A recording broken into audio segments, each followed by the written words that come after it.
In today's video, I'm going to show you how to layer videos in Adobe Express so you can place one video over another and customize how they appear together. Start by opening your video project in Adobe Express.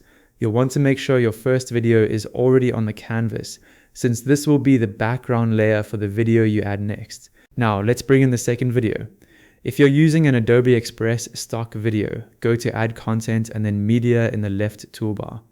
If you're adding your own file, click Upload instead. In this example, select Upload. Then use your computer's file browser to locate the video you want. Select the file and click Open, or press Enter. When Adobe Express asks how you want to add the media, choose As Layer on Canvas. This is the important option because it adds the new clip on top of your existing video rather than replacing it.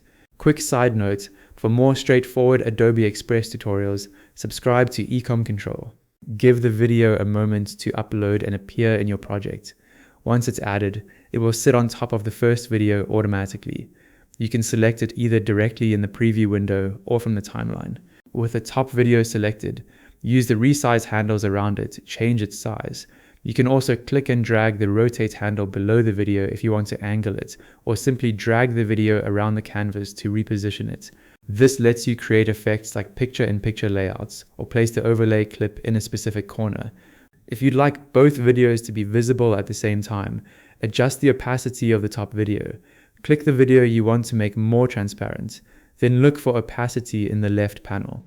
Click it and drag the slider to the left until you can see the video underneath at the level you want. Finally, if you need to change which video appears in front, go to the top right corner and open Layers.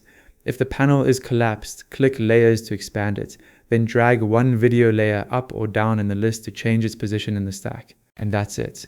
You've successfully layered videos in Adobe Express.